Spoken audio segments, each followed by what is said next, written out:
श्री हरमंदर साहिब जी के अंदर जुगो जुग अटल सतगुरु श्री गुरु ग्रंथ साहिब सच्चे पातशाह जी का अज का बख्शिश किया होया ये जो पावन पवित्र फरमान है श्री हुक्मनामा है, ये श्री गुरु ग्रंथ साहिब जी अंदर दर्ज सूही राग दी वार दे विच सुभाएमान है। 22 वारां वक्खो वख रागां विच सतगुरु जी ने उचारण कीतियां। 2 वारां एक रामकली राग विच राए सत्ता बलवंड जी की, एक बसंत राग विच पंचम पातशाह जी की उचारण कीती हुई।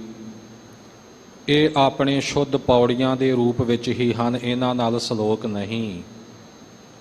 बाकी कुल जो 20 वारां हन पौड़ियां दे नाल सतगुरु सच्चे पातशाह जी ने सलोक भी पहला उचारण कीते ने।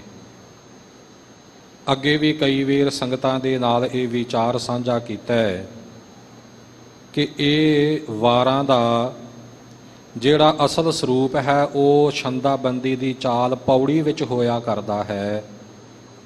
और श्री गुरु ग्रंथ साहिब जी कियां इन्हां सलोकां समेत 20 वारां दे विच ये निजम जाणीए कि जिस महल्ले का सिरलेख वार दे आरंभ विच आया, पौड़ियां सारियां उस महल्ले दियां सतगुरु सच्चे पातशाह जी के उस पावन स्वरूप दियां उचारण कीतियां हुंदियां ने। सूही राग दी जो वार है ये तीसरे पातशाह धन सतगुरु अमरदास साहिब जी ने उचारण कीती, उपदेश बख्शे है। भाव कि इस वार दियां जो पौड़ियां हन वो सतगुरु अमरदास साहिब जी ने उचारण कीतियां हुईयां ने। सलोक सतगुरु महाराज जी के समूह स्वरूपां दे सांझे आए ने। अज दा पावन श्री मुखवाक सूही राग दी 10वीं वा पौड़ी है। और इस तो पहला जो सलोक उचारण कीते ने ये धन सतगुरु नानक देव साहिब जी ने कृपा करके आपां नूं उपदेश बख्शिश कीता है।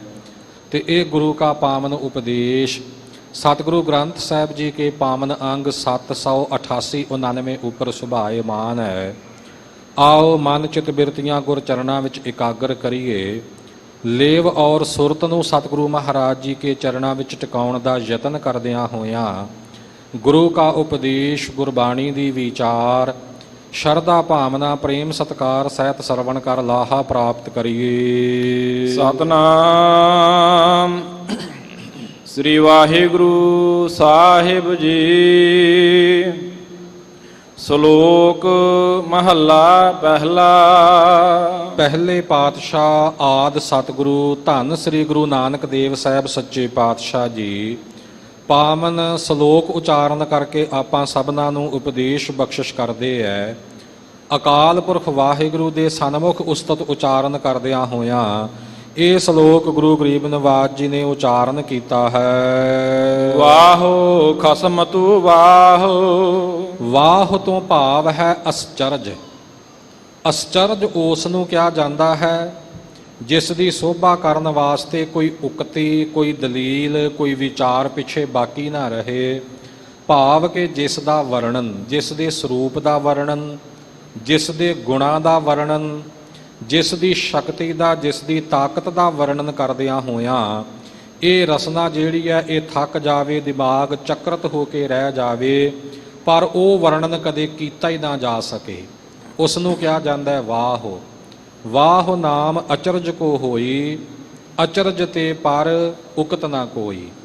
वाह दो भाव है अश्चरज, ते जिथे अश्चरज कह दिता जिथे वाह कह दिता ਉਹਦੇ ਤੋਂ ਪਰੇ ਕੋਈ ਵਿਚਾਰ ਜਿਹੜੀ ਹੈ ਉਹ ਬਾਕੀ ਰਹਿ ਨਹੀਂ ਜਾਂਦੀ।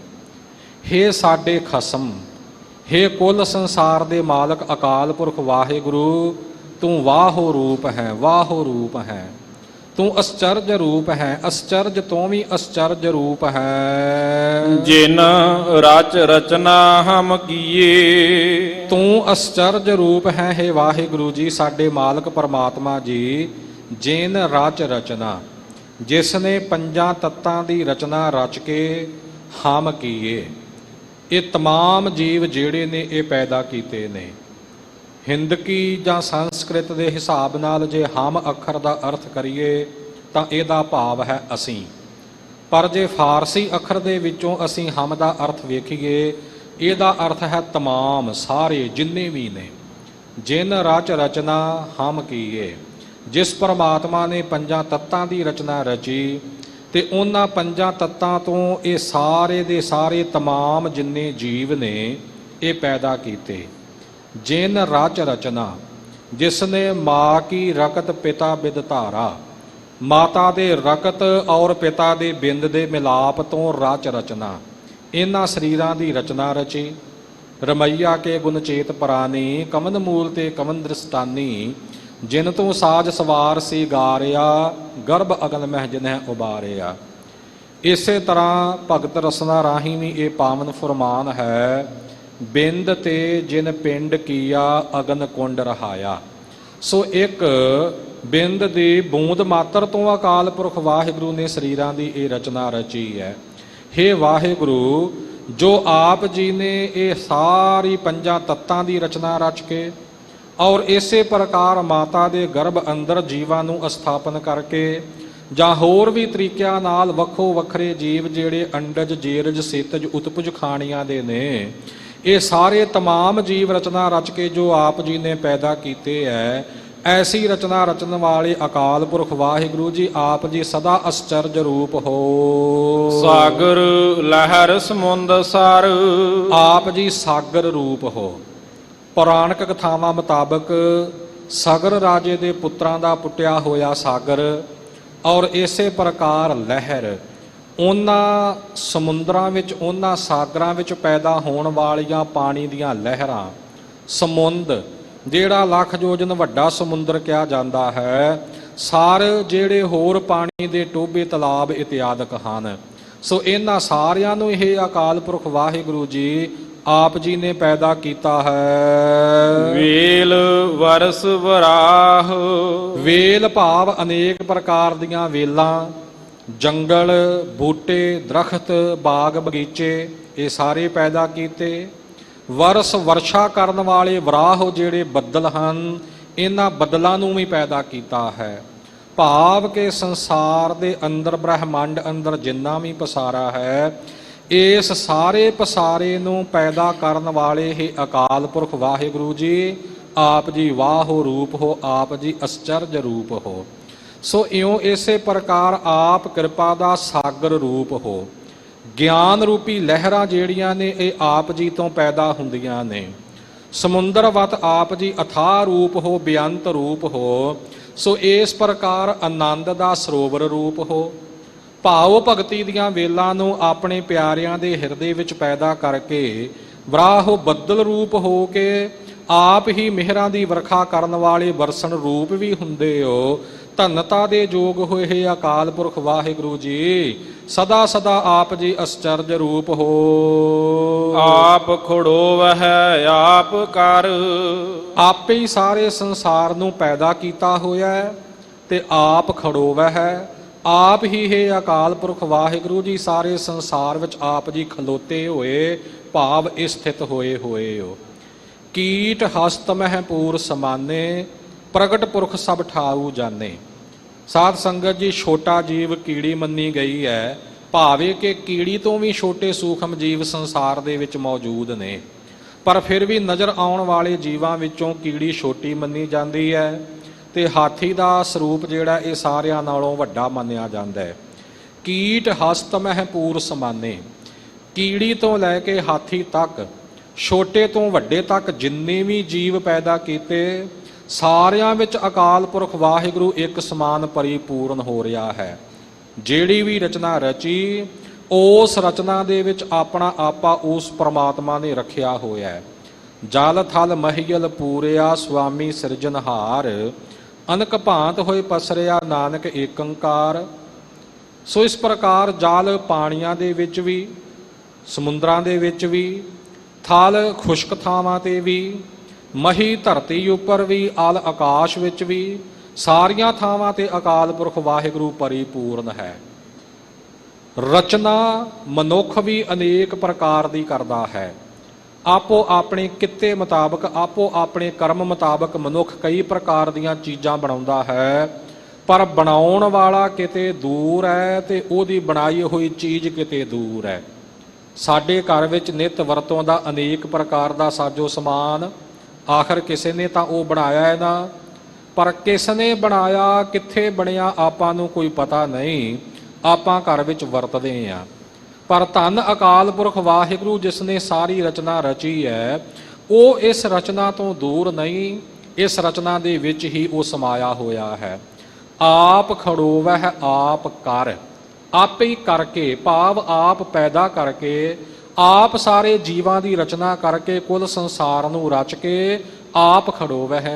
ਹੇ ਵਾਹਿਗੁਰੂ ਜੀ, ਆਪ ਉਸ ਦੇ ਵਿੱਚ ਖਲੋਤੇ ਹੋਏ ਹੋ, ਆਪ ਜੀ ਵਿੱਚ ਸਥਿਤ ਹੋਏ ਹੋ, ਸਾਰਿਆਂ ਦੇ ਵਿੱਚ ਹੀ ਆਪ ਜੀ ਸਮਾਏ ਹੋਏ ਹੋ। ਆਪ ਪੀਣਾ ਆਪ ਆਹੋ, ਤੇ ਆਪ ਪੀਣਾ, ਆਪ ਆਪਣੇ ਆਪ ਤੋਂ ਖੁਦ ਪੈਦਾ ਹੋਏ ਹੋ। ਆਪ ਜੀ ਨੂੰ ਸਾਜਣ ਵਾਲਾ, ਥਾਪਣ ਵਾਲਾ, ਪੈਦਾ ਕਰਨ ਵਾਲਾ ਹੋਰ ਦੂਸਰਾ ਕੋਈ ਨਹੀਂ। ਹਜ਼ੂਰ ਦਾ ਪਾਵਨ ਬਚਨ ਆਪਾਂ ਮੂਲ ਮੰਤਰ ਵਿੱਚ ਪੜ੍ਹਦੇ ਆ ਨਾ, ਸੈ ਭੰਗ। ਸੈ ਤੋਂ ਭਾਵ ਹੈ ਸਵੈ ਤੇ ਭੰਗ ਤੋਂ ਭਾਵ ਹੈ ਪ੍ਰਕਾਸ਼ਮਾਨ। ਆਪਣੇ ਆਪ ਤੋਂ ਆਪ ਹੀ ਪ੍ਰਕਾਸ਼ਮਾਨ ਹੈ ਉਹ ਅਕਾਲ ਪੁਰਖ ਵਾਹਿਗੁਰੂ। ਥਾਪਿਆ ਨਾ ਜਾਏ, ਕੀਤਾ ਨਾ ਹੋਏ। ਨਾ ਤਾਂ ਕਿਸੇ ਦਾ ਕੀਤਾ ਉਹ ਪੈਦਾ ਹੋਇਆ ਹੈ, ਨਾ ਕਿਸੇ ਦਾ ਅਸਥਾਪਨ ਕੀਤਾ ਹੋਇਆ ਉਹ ਥਾਪਿਆ ਗਿਆ ਹੈ। ਜਿਵੇਂ ਕੋਈ ਇੱਕ ਰਾਜਾ ਮਹਾਰਾਜਾ ਕਹਿ ਲਈਏ, ਕੋਈ ਰਾਸ਼ਟਰਪਤੀ, ਪ੍ਰਧਾਨ ਮੰਤਰੀ ਜਾਂ ਹੋਰ ਦੇਸ਼ ਦਾ ਮਾਲਕ ਕਹਿ ਲਈਏ, ਉਹ ਅੱਗੋਂ ਆਪਣੇ ਅਹਿਲਕਾਰਾਂ ਨੂੰ ਥਾਪ ਦਿੰਦਾ ਹੈ ਨਾ, ਇਉਂ ਪ੍ਰਮਾਤਮਾ ਨੂੰ ਥਾਪਣ ਵਾਲਾ ਕੋਈ ਨਹੀਂ। ਥਾਪਿਆ ਨਾ ਜਾਏ, ਕਿਸੇ ਦਾ ਥਾਪਿਆ ਹੋਇਆ ਨਹੀਂ। ਕੀਤਾ ਨਾ ਹੋਏ, ਕਿਸੇ ਦਾ ਪੈਦਾ ਕੀਤਾ ਹੋਇਆ ਉਹ ਪੈਦਾ ਨਹੀਂ ਹੁੰਦਾ, ਬਲਕਿ ਆਪੇ ਆਪ ਨਿਰੰਜਨ ਸੋਏ। ਨਿਰੰਜਨ, ਮੋਹ ਮਾਇਆ ਦੀ ਕਾਲਖ ਤੋਂ ਰਹਿਤ ਜੋ ਅਕਾਲ ਪੁਰਖ ਵਾਹਿਗੁਰੂ ਹੈ, ਆਪਣੇ ਆਪ ਤੋਂ ਆਪੇ ਹੀ ਹੈ। ਇਉਂ ਆਪ ਪੀਣਾ, ਆਪੀ ਨੇ ਆਪ ਸਾਜਿਓ, ਆਪੀ ਨੇ ਰਚਿਓ ਨਾਉ। ਇਉਂ ਆਪ ਪੀਣਾ ਆਪਣੇ ਆਪ ਤੋਂ ਆਪੇ ਹੀ ਹੈ ਤੇ ਆਪ ਆਹੋ। ਪਾ ਤੋਂ ਰਹਿਤ ਭਾਵ ਕਿ ਕਿਸੇ ਦੀ ਪਾ ਨਹੀਂ, ਕਿਸੇ ਦੀ ਉਸ ਨੂੰ ਲਪਾਏ ਮਾਨਗੀ ਨਹੀਂ। ਆਪ ਖੜੋਵੈ ਹੈ ਆਪ ਕਰ, ਜਗਤ ਨੂੰ ਆਪੇ ਪੈਦਾ ਕੀਤਾ ਹੈ, ਆਪ ਵਿੱਚ ਖਲੋਤਾ, ਆਪ ਸਭਨਾਂ ਦੇ ਵਿੱਚ ਵਰਤਦਾ ਹੈ ਤੇ ਸਭਨਾਂ ਦੇ ਵਿੱਚ ਵਰਤਦਾ ਹੋਇਆ ਵੀ ਆਪ ਪੀਣਾ ਆਪ ਆਹੋ। ਆਪ ਉਹ ਸਾਰਿਆਂ ਤੋਂ ਅਸੰਗ ਹੈ, ਨਿਰਲੇਪ ਰੂਪ ਹੈ। ਜਿਵੇਂ ਕਿ ਸਤਿਗੁਰੂ ਮਹਾਰਾਜ ਦਾ ਗੁਰਬਾਣੀ ਅੰਦਰ ਇਹ ਵੀ ਪਾਵਨ ਬਚਨ ਹੈ ਕਿ ਕਾਹੇ ਰੇ ਬਨ ਖੋਜਨ ਜਾਈ, ਸਰਬ ਨਿਵਾਸੀ ਸਦਾ ਅਲੇਪਾ, ਤੋਹੀ ਸੰਗ ਸਮਾਈ। ਸਰਬ ਨਿਵਾਸੀ, ਸਾਰਿਆਂ ਵਿੱਚ ਨਿਵਾਸ ਕਰ ਰਿਹਾ ਹੈ, ਸਾਰਿਆਂ ਵਿੱਚ ਵਸ ਰਿਹਾ ਹੈ, ਪਰ ਸਭ ਦੇ ਵਿੱਚ ਵਸਦਾ ਹੋਇਆ ਵੀ ਸਦਾ ਅਲੇਪਾ, ਸਦਾ ਅਲੇਪ, ਨਿਰਲੇਪ ਰੂਪ ਹੈ। ਕਿਸੇ ਪ੍ਰਕਾਰ ਦੀ ਲਪਾਏ ਮਾਨਗੀ ਨਹੀਂ, ਕਿਸੇ ਪ੍ਰਕਾਰ ਦੀ ਉਹਨੂੰ ਪਾਹ ਨਹੀਂ ਚੜ੍ਹਦੀ, ਕਿਸੇ ਦੇ ਪਾਪ ਪੁੰਨ ਦਾ ਉਹਦੇ ਉੱਪਰ ਕੋਈ ਅਸਰ ਨਹੀਂ, ਕਿਸੇ ਦੇ ਕਰਮਾਂ ਦਾ ਉਸ ਨੂੰ ਕੋਈ ਅਸਰ ਨਹੀਂ। ਇਉਂ ਸਾਰਿਆਂ ਵਿੱਚ ਵਸਦਿਆਂ ਹੋਇਆਂ ਵੀ ਹੇ ਅਕਾਲ ਪੁਰਖ ਵਾਹਿਗੁਰੂ ਜੀ, ਤੁਸੀਂ ਸਭਨਾਂ ਨਾਲੋਂ ਅਸੰਗ ਅਪਾਹ ਹੋ, ਨਿਰਲੇਪ ਰੂਪ ਹੋ। ਗੁਰਮੁਖ ਸੇਵਾ ਥਾਏ ਪਵੈ, ਮੁਖੀ ਗੁਰਾਂ ਕੇ ਲੜ ਲੱਗ ਕੇ, ਗੁਰਮੁਖ ਹੋ ਕੇ ਜਿਹੜਾ ਸ਼ਰਧਾ ਭਾਵਨਾ ਦੇ ਸਹਿਤ ਸੇਵਾ ਕਰਦਾ ਹੈ, ਉਸ ਦੀ ਕੀਤੀ ਹੋਈ ਸੇਵਾ ਥਾਏ ਪਵੈ। ਮਹਾਰਾਜ ਆਪ ਜੀ ਦੇ ਦਰ ਤੇ ਥਾਂ ਪੈਂਦੀ ਹੈ, ਪ੍ਰਵਾਨ ਹੁੰਦੀ ਹੈ। ਪਤਤ ਪਾਵਨ ਹਰ ਬਿਰਦ ਸਦਾਏ, ਇੱਕ ਤਿਲ ਨਹੀਂ ਭੰਨੈ ਕਾਲੇ। ऐसे आप जी पतत पावन रूप हो, ऐसा आप जी का सुभाव है कि एक तिल मात्र भी किसी की घाल कमाई नूं भन्नदे नहीं, भाव व्यर्थ नहीं जाण दिंदे। जैसी जैसी भावना तैसा तैसा फल, जिन्नी जिन्नी घालना ओना ओना फल वाहिगुरू जरूर बख्शिश करता है। प्रभ घालिया किसै का एक तिल ना गवाई, एक तिल मात्र भी नहीं गवाउंदा। इउं गुरमुख बन के जिहड़े सेवा करते ने ਉਹ ਥਾਂ ਪੈ ਜਾਂਦੇ, ਪ੍ਰਵਾਨ ਹੋ ਜਾਂਦੇ ਹਨ। ਓਨ ਮਨ ਤਤ ਕਮਾਹੁ, ਉਹ ਗੁਰਮੁਖ ਜਨ ਜੋ ਸੇਵਾ ਕਰਦਿਆਂ ਹੋਇਆਂ ਟਿਕਦੇ ਹਨ ਉਨਮਨੀ ਅਵਸਥਾ ਦੇ ਵਿੱਚ। ਉਨਮਨੀ ਅਵਸਥਾ ਭਾਵ ਅਡੋਲਤਾ ਵਾਲੀ ਅਵਸਥਾ, ਜਿੱਥੇ ਮਨ ਅਡੋਲ ਹੈ, ਜਿੱਥੇ ਬੁੱਧੀ ਵਿੱਚ ਤਰ੍ਹਾਂ ਤਰ੍ਹਾਂ ਦੀਆਂ ਕਾਮਨਾਵਾਂ ਨਹੀਂ, ਕੋਈ ਇੱਕ ਵੀ ਕਾਮਨਾ ਨਹੀਂ। ਐਸੀ ਅਕਾਮ ਮਤ ਹੋ ਕੇ ਜਿਹੜੀ ਸੁਰਤ ਟਿਕਣੀ ਹੈ ਨਾ, ਇਸ ਨੂੰ ਉਨਮਨੀ ਅਵਸਥਾ ਕਿਹਾ ਜਾਂਦਾ ਹੈ। ਯੋਗ ਮਤ ਦੇ ਮੁਤਾਬਕ 5 ਅਵਸਥਾਵਾਂ ਮੰਨੀਆਂ ਜਾਂਦੀਆਂ ਨੇ ਜੋਗੀਆਂ ਦੇ ਵਿੱਚ, ਖੇਚਰੀ, ਭੂਚਰੀ, ਚਾਚਰੀ, ਅਗੋਚਰੀ, ਉਨਮਨੀ। ਉਨਮਨ ਅਵਸਥਾ ਜਿਹੜੀ ਹੈ ਇਹ ਗਿਆਨ ਅਵਸਥਾ ਕਹੀ ਜਾਂਦੀ ਹੈ। ਜੋਗੀਆਂ ਦੇ ਮੁਤਾਬਕ ਤਾਂ ਇਹ ਆਨੰਦ ਨੂੰ ਪ੍ਰਾਪਤ ਕਰਨ ਵਾਲੀ ਯੋਗਾ ਆਨੰਦ ਦੀ ਪ੍ਰਾਪਤੀ ਵਾਲੀ ਅਵਸਥਾ ਹੈ, ਪਰ ਗੁਰਮਤ ਅੰਦਰ ਉਨਮਨੀ ਅਵਸਥਾ ਕੀ ਹੈ ਕਿ ਇੱਕ ਰਸ ਵਾਹਿਗੁਰੂ ਕੇ ਸਿਮਰਨ ਵਿੱਚ ਟਿਕ ਕੇ ਉਸ ਪਰਮਾਤਮਾ ਦੇ ਸਿਮਰਨ ਦਾ ਆਨੰਦ ਮਾਣਨਾ। ਇਉਂ ਇਹ ਗਿਆਨ ਅਵਸਥਾ, ਆਤਮਿਕ ਗਿਆਨ ਦੀ ਪ੍ਰਾਪਤੀ ਵਾਲੀ ਅਵਸਥਾ। ਸੋ ਤਤ ਕਮਾਹੋ, ਉਨਮਨੀ ਅਵਸਥਾ ਵਿੱਚ ਟਿਕ ਕੇ ਗੁਰਮੁਖ ਜਨ ਤਤ ਸਰੂਪ ਜੋ ਪਰਮਾਤਮਾ ਹੈ ਕਮਾਹੋ ਉਸ ਦੀ ਅਧਿਆਤਮਿਕ ਕਮਾਈ ਕਰ ਲੈਂਦੇ ਨੇ।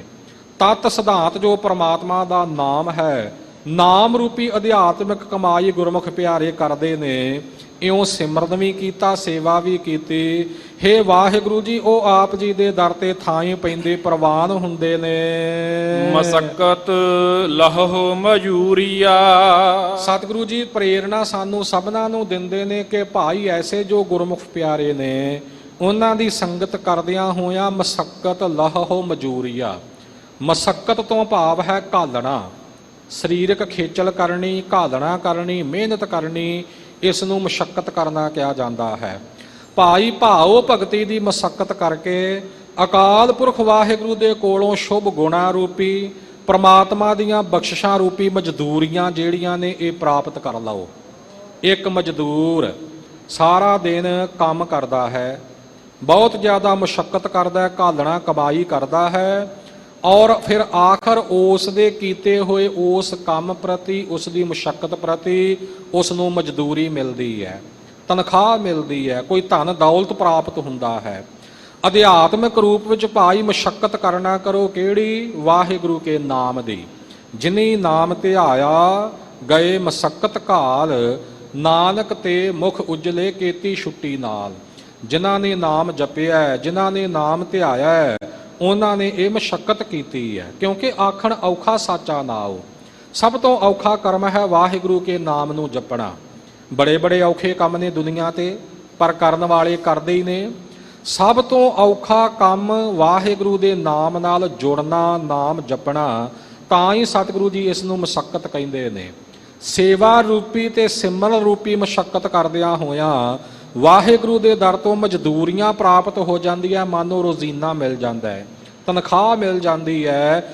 ਅਕਾਲ ਪੁਰਖ ਵਾਹਿਗੁਰੂ ਦੀਆਂ ਬਖਸ਼ਿਸ਼ਾਂ ਰੂਪੀ ਮਜ਼ਦੂਰੀ ਪ੍ਰਾਪਤ ਹੁੰਦੀ ਹੈ। ਮੰਗ ਮੰਗ ਖਸਮ ਦਰਾਹੋ। ਖਸਮ ਜੋ ਮਾਲਕ ਅਕਾਲ ਪੁਰਖ ਵਾਹਿਗੁਰੂ ਹੈ, ਦਰਾਹੋ ਉਸ ਦੇ ਦਰ ਤੋਂ ਮੰਗ ਮੰਗ ਕੇ ਮਜ਼ਦੂਰੀਆਂ ਭਾਈ ਪ੍ਰਾਪਤ ਕਰ ਲਵੋ। ਪਹਿਲਾਂ ਮਸ਼ੱਕਤ ਮੰਗਣਾ ਕਰੋ ਗੁਰੂ ਕੇ ਦਰ ਤੋਂ ਕਿ ਹੇ ਸਤਿਗੁਰੂ ਜੀ, ਆਪ ਜੀ ਕੀ ਸੇਵਾ ਰੂਪੀ ਮਸ਼ੱਕਤ ਜਿਹੜੀ ਕਰੜੀ ਘਾਲਣਾ ਹੈ, ਮੈਨੂੰ ਇਹ ਸੇਵਾ ਕਰਨ ਦੀ ਦਾਤ ਬਖਸ਼ੋ। ਮਹਾਰਾਜ ਨਾਮ ਜਪਣ ਦੀ ਘਾਲਣਾ ਜਿਹੜੀ ਹੈ ਇਹ ਮੇਰੇ ਕੋਲੋਂ ਕਰਾ ਲਵੋ। ਪਹਿਲਾਂ ਤਾਂ ਵਾਹਿਗੁਰੂ ਦੇ ਦਰ ਤੋਂ ਆਪਾਂ ਇਹ ਮਸ਼ੱਕਤ ਮੰਗੀਏ। ਇੱਕ ਕੰਮ ਆ, ਇੱਕ ਮਜ਼ਦੂਰ ਕਿਤੇ ਜਾ ਕੇ ਕੰਮ ਮੰਗਦਾ ਨਾ ਕਿ ਭਾਈ ਮੈਨੂੰ ਕੰਮ ਦੇ ਦਿਓ ਰੁਜ਼ਗਾਰ ਪ੍ਰਾਪਤੀ ਵਾਸਤੇ, ਤੇ ਜਦੋਂ ਉਸ ਨੂੰ ਕੰਮ ਮਿਲ ਜਾਂਦਾ ਤੇ ਫਿਰ ਕੰਮ ਦੇ ਬਦਲੇ ਤਨਖਾਹ ਮਿਲਦੀ ਹੈ ਨਾ। ਪਹਿਲਾਂ ਤਾਂ ਗੁਰੂ ਕੇ ਦਰ ਤੇ ਆਪਾਂ ਮੰਗੀਏ ਮਸ਼ੱਕਤ। ਮਹਾਰਾਜ ਸੇਵਾ ਬਖਸ਼ੋ, ਸਿਮਰਨ ਬਖਸ਼ੋ, ਭਾਉ ਭਗਤੀ ਬਖਸ਼ੋ, ਬੰਦਗੀ ਬਖਸ਼ੋ। ਤੇ ਜਦ ਸਤਿਗੁਰੂ ਜੀ ਕਿਰਪਾ ਕਰਕੇ ਇਹ ਬਖਸ਼ਿਸ਼ ਕਰ ਦਿੰਦੇ ਨੇ ਤਾਂ ਫਿਰ ਇਹ ਮਜ਼ਦੂਰੀ ਮੰਗ ਲਈਏ ਕਿ ਮਹਾਰਾਜ ਦਾਵਾ ਮੇਰਾ ਕੋਈ ਨਹੀਂ ਕਿ ਮੈਂ ਸੇਵਾ ਕੀਤੀ, ਮੈਂ ਸਿਮਰਨ ਕੀਤਾ। ਆਪ ਜੀ ਨੇ ਆਪ ਹੀ ਸੇਵਾ ਬਖਸ਼ੀ, ਆਪ ਹੀ ਸਿਮਰਨ ਬਖਸ਼ਿਆ। ਹੁਣ ਆਪ ਹੀ ਕਿਰਪਾ ਕਰੋ ਮਹਾਰਾਜ, ਆਪਣੇ ਸਰੂਪ ਦੇ ਆਨੰਦ ਦੀ ਦਾਤ ਬਖਸ਼ਿਸ਼ ਕਰੋ। ਇਉਂ ਵਾਹਿਗੁਰੂ ਦੇ ਦਰ ਤੋਂ ਮੰਗ ਮੰਗ ਕੇ ਭਾਈ ਇਹ ਬਖਸ਼ਿਸ਼ਾਂ ਜਿਹੜੀਆਂ ਨੇ ਪ੍ਰਾਪਤ ਕਰ ਲਈਏ। ਨਾਨਕ ਪੁਰ ਦਰ ਵੇਪਰਵਾਹ। ਸਤਿਗੁਰੂ ਜੀ ਫਿਰ ਸੰਬੋਧਨ ਰੂਪ ਇਹ ਬਚਨ ਉਚਾਰਨ ਕਰਦੇ ਨੇ ਕਿ ਪੁਰ ਦਰ ਵੇਪਰਵਾਹ। ਜੋ ਵੇਪਰਵਾਹ ਰੂਪ ਅਕਾਲ ਪੁਰਖ ਵਾਹਿਗੁਰੂ ਹੈ ਨਾ, ਪੁਰ ਦਰ, ਉਸ ਦਾ ਦਰ ਜਿਹੜਾ ਹੈ ਪੁਰ ਭਰਿਆ ਹੋਇਆ ਹੈ, ਪਰਿਪੂਰਨ ਹੈ, ਕਿਸੇ ਚੀਜ਼ ਦਾ ਘਾਟਾ ਨਹੀਂ। ਹੇ ਵਾਹਿਗੁਰੂ ਜੀ, ਆਪ ਜੀ ਕਾ ਦਰ ਸਾਰੀਆਂ ਬਖਸ਼ਿਸ਼ਾਂ ਨਾਲ ਪਰਿਪੂਰਨ ਹੈ। ਸਾਚੇ ਸਾਹਿਬਾ ਕਿਆ ਨਾਹੀ ਕਰ ਤੇਰਾ। ਹੇ ਮੇਰੇ ਸੱਚੇ ਮਾਲਕ ਜੀ, ਆਪ ਜੀ ਦੇ ਘਰ ਵਿੱਚ ਭਲਾ ਕੀ ਨਹੀਂ। ਘਰ ਤਾਂ ਤੇਰਾ ਸਭ ਕੁਛ ਹੈ, ਜਿਸ ਦੇਹ ਸੋ ਪਾਵੇ। ਸਭ ਕੁਝ ਹੀ ਹੈ ਤੇਰੇ ਘਰ ਵਿੱਚ, ਸਭ ਕੁਝ। ਜਦੋਂ ਸਭ ਕੁਝ ਦੀ ਗੱਲ ਆ ਗਈ ਤਾਂ ਪਿੱਛੇ ਕੋਈ ਚੀਜ਼ ਬਾਕੀ ਰਹਿ ਹੀ ਨਹੀਂ ਗਈ। ਮਹਾਰਾਜ ਸਭੋ ਕੁਝ ਆਪ ਜੀ ਦੇ ਘਰ ਦਰ ਦੇ ਵਿੱਚ ਹੈ, ਤੇ ਜਿਸ ਨੂੰ ਜੋ ਦਾਤ ਤੁਸੀਂ ਬਖਸ਼ਿਸ਼ ਕਰਦੇ ਹੋ ਉਹ ਜੀਵ ਉਸ ਦਾਤ ਨੂੰ ਪ੍ਰਾਪਤ ਕਰ ਸਕਦਾ, ਐਵੇਂ ਨਹੀਂ। ਸੋ ਇਸ ਪ੍ਰਕਾਰ ਨਾਨਕ ਪੁਰ ਦਰ ਵੇ ਪ੍ਰਵਾਹ, ਹੇ ਵੇ ਪ੍ਰਵਾਹ ਅਕਾਲ ਪੁਰਖ ਵਾਹਿਗੁਰੂ ਜੀ, ਆਪ ਜੀ ਦਾ ਦਰ ਤਾਂ ਸਭ ਪਦਾਰਥਾਂ ਨਾਲ, ਲੋਕ ਪਰਲੋਕ ਦੀਆਂ ਸਭ ਬਖਸ਼ਿਸ਼ਾਂ ਦੇ ਨਾਲ ਪਰਿਪੂਰਨ ਹੋ ਰਿਹਾ, ਲਬਾਲਬ ਭਰਿਆ ਹੋਇਆ ਹੈ। ਤਉ ਦਰ ਊਣਾ ਨਾਹੇ ਕੋ। ਵਾਹਿਗੁਰੂ ਜੀ ਤੇਰੇ ਦਰ ਤੇ ਆ ਕੇ ਕੋਈ ਊਣਾ ਨਹੀਂ ਰਹਿੰਦਾ, ਕੋਈ ਖਾਲੀ ਨਹੀਂ ਰਹਿੰਦਾ, ਕੋਈ ਘਾਟੇ ਵਿੱਚ ਨਹੀਂ ਰਹਿੰਦਾ। ਕਿਸੇ ਗੱਲ ਦੀ ਊਣ ਤਾਈ ਆਪ ਜੀ ਦੇ ਘਰ ਵਿੱਚ ਨਹੀਂ। ਜਦੋਂ ਤੋਂ ਸੰਸਾਰ ਪੈਦਾ ਕੀਤਾ ਹੈ ਉਦੋਂ ਤੋਂ ਬੇਅੰਤ ਜੀਵ ਪੈਦਾ ਕੀਤੇ ਨੇ ਨਾ। 84 ਲੱਖ ਜੂਨ ਕਹੀ ਜਾਂਦੀ ਹੈ ਤੇ 21 ਜੂਨ ਵਿੱਚ ਜੀ ਜੰਤ ਅਣਗਿਣਤ ਅਪਾਰਾ, ਇੱਕ ਜੂਨ ਵਿੱਚ ਅਣਗਿਣਤ ਜੀਵ ਪੈਦਾ ਕੀਤੇ ਨੇ। ਆਪਾਂ ਬਾਕੀ ਸਾਰੀ ਜੂਨਾਂ ਤਾਂ ਪਾਸੇ ਛੱਡ ਦਈਏ, ਕੇਵਲ ਮਨੁੱਖਾ ਜੂਨ ਦੀ ਗੱਲ ਕਰ ਲਈਏ। ਕਦੋਂ ਤੋਂ ਇਹ ਸੰਸਾਰ ਪੈਦਾ ਹੋਇਆ ਤੇ ਅੱਜ ਤੱਕ ਚੱਲਿਆ ਆ ਰਿਹਾ, ਚੱਲਦਾ ਰਹੇਗਾ ਜਿੰਨਾ ਚਿਰ ਵਾਹਿਗੁਰੂ ਨੂੰ ਭਾਵੇਗਾ। ਉਦੋਂ ਤੋਂ ਲੈ ਕੇ ਹੁਣ ਤੱਕ ਕਿੰਨੇ ਜੀਵ, ਕਿੰਨੇ ਮਨੁੱਖ ਜਿਹੜੇ ਨੇ ਸੰਸਾਰ ਤੇ ਪੈਦਾ ਹੋ ਚੁੱਕੇ, ਕੌਣ ਗਿਣਤੀ ਕਰੇ। ਚਲੋ ਬਾਕੀ ਸਾਰਾ ਸਮਾਂ ਵੀ ਛੱਡੀਏ, ਆਪਾਂ ਵਰਤਮਾਨ ਨੂੰ ਹੀ ਵੇਖ ਲਈਏ ਕਿ ਵਰਤਮਾਨ ਵਿੱਚ ਕੁੱਲ ਕਿੰਨੇ ਮਨੁੱਖ ਨੇ ਦੁਨੀਆ ਦੇ ਉੱਪਰ, ਗਿਣਤੀ ਨਹੀਂ ਹੋ ਸਕਦੀ। ਬੇਸ਼ੱਕ ਦੇਸ਼ਾਂ ਦੀਆਂ ਸਰਕਾਰਾਂ ਮਰਦਮਸ਼ੁਮਾਰੀ ਕਰਾਉਂਦੀਆਂ, ਜਨਗਣਨਾ ਹੁੰਦੀ ਹੈ, ਪਰ ਸਹੀ ਅੰਕੜੇ ਕੁੱਲ ਦੁਨੀਆ ਦੀ ਜਨਸੰਖਿਆ ਦੇ ਕਦੇ ਵੀ ਸਾਡੇ ਸਾਹਮਣੇ ਨਹੀਂ ਆ ਸਕਦੇ। ਕਿਉਂਕਿ ਵੱਖੋ ਵੱਖਰੇ ਇਲਾਕਿਆਂ ਦੇ ਵਿੱਚੋਂ ਜਨਗਣਨਾ ਹੋਈ, ਮਰਦਮਸ਼ੁਮਾਰੀ ਹੋਈ। ਜਿੰਨੇ ਚਿਰ ਨੂੰ ਅਖੀਰੀ ਰਿਪੋਰਟ ਬਣ ਕੇ ਸੈਂਟਰ ਵਿੱਚ ਪਹੁੰਚੀ ਹੈ ਤੇ ਉਹ ਅੰਕੜੇ ਜਾਰੀ ਕੀਤੇ ਗਏ ਨੇ, ਉਨੇ ਚਿਰ ਦੇ ਵਿੱਚ ਪਤਾ ਨਹੀਂ ਕਿ ਕਿੰਨੇ ਉਹ ਜੀਵ ਜਿਨ੍ਹਾਂ ਦੀ ਗਿਣਤੀ ਉਸ ਜਨਗਣਨਾ ਵਿੱਚ ਹੋਈ ਹੈ ਉਹ ਸਰੀਰ ਛੱਡ ਕੇ ਦੁਨੀਆ ਤੋਂ ਜਾ ਚੁੱਕੇ ਹੈ। ਕਿੰਨੇ ਜੀਵ ਹੋਰ ਜਨਮ ਲੈ ਕੇ ਆ ਚੁੱਕੇ ਨੇ ਜਿਹਦੇ ਉਸ ਗਿਣਤੀ ਦੇ ਵਿੱਚ ਸ਼ੁਮਾਰ ਨਹੀਂ। ਇਉਂ ਸਹੀ ਅੰਕੜਾ ਕਦੇ ਵੀ ਨਹੀਂ ਆ ਸਕਦਾ। ਕਹਿਣ ਤੋਂ ਭਾਵ ਕਿ ਬੇਅੰਤ ਜੀਵ ਪਰਮਾਤਮਾ ਨੇ ਪੈਦਾ ਕੀਤੇ ਹੈ ਤੇ ਜਦੋਂ ਤੋਂ ਪੈਦਾ ਕੀਤੇ ਸਿਰ ਰਿਜ਼ਕ ਸੰਭਾਹੇ ਠਾਕੁਰ, ਸਾਰਿਆਂ ਨੂੰ ਰਿਜ਼ਕ ਉਪਰਾ ਰਿਹਾ ਹੈ, ਸਾਰਿਆਂ ਨੂੰ ਰੋਜ਼ੀ ਰੋਟੀ ਦੇ ਰਿਹਾ ਹੈ। ਪਾਣੀ, ਹਵਾ, ਅਗਨੀ, ਇਹਨਾਂ ਤੱਤਾਂ ਦੇ ਰਾਹੀਂ ਉਹ ਸਾਡੀ ਉਪਜੀਵਕਾ ਸਾਨੂੰ ਬਖਸ਼ਿਸ਼ ਕਰ ਰਿਹਾ ਹੈ। ਅੰਨ, ਅਨਾਜ, ਹੋਰ ਅਨੇਕ ਪ੍ਰਕਾਰ ਦੀਆਂ ਵਸਤੂਆਂ, ਪਰ ਉਹਦੇ ਖਜ਼ਾਨੇ ਵਿੱਚ ਕੋਈ ਘਾਟਾ ਤਾਂ ਨਹੀਂ ਨਾ ਆਇਆ। ਸੋ ਇਸ ਪ੍ਰਕਾਰ ਹੋਰ ਅਨੇਕਾਂ ਜੀਵ ਉਹਨਾਂ ਨੂੰ ਵੀ ਦੇਈ ਜਾ ਰਿਹਾ ਹੈ। ਮਹਾਰਾਜ ਇਉਂ ਬਖਸ਼ਿਸ਼ਾਂ ਦਾ ਭਰਿਆ ਹੋਇਆ ਆਪ ਜੀ ਕਾ ਦਰ ਹੈ ਔਰ ਉਹਨਾਂ ਬਖਸ਼ਿਸ਼ਾਂ ਵਿੱਚ ਰਤੀ ਭਰ ਵੀ ਕੋਈ ਊਣਤਾਈ ਨਹੀਂ ਆਉਂਦੀ, ਕੋਈ ਘਾਟਾ ਨਹੀਂ ਪੈਂਦਾ। ਸੋ ਇਸੇ ਪ੍ਰਕਾਰ ਜਿਹੜਾ ਵੀ ਤੇਰੇ ਦਰ ਤੇ ਆ ਗਿਆ, ਊਣਾ ਨਾਹੀ ਕੋ, ਕੋਈ ਊਣਾ ਨਹੀਂ ਜਾਂਦਾ, ਕੋਈ ਖਾਲੀ ਨਹੀਂ ਜਾਂਦਾ। ਹਰ ਕੋਈ ਆਪ ਜੀ ਦੇ ਦਰ ਤੋਂ ਬਖਸ਼ਿਸ਼ਾਂ ਪ੍ਰਾਪਤ ਕਰਦਾ ਹੈ। ਸੱਚਾ ਵੇ ਪ੍ਰਵਾਹ। ਇਉਂ ਹੈ ਅਕਾਲ ਪੁਰਖ ਵਾਹਿਗੁਰੂ ਤੂੰ ਸਦਾ ਸੱਚਾ ਹੈ, ਸਦੀਵ ਏਕ ਰਸ ਰਹਿਣ ਵਾਲਾ ਹੈ, ਤ੍ਰਈ ਕਾਲ ਆਬਾਦ ਰੂਪ ਹੈ।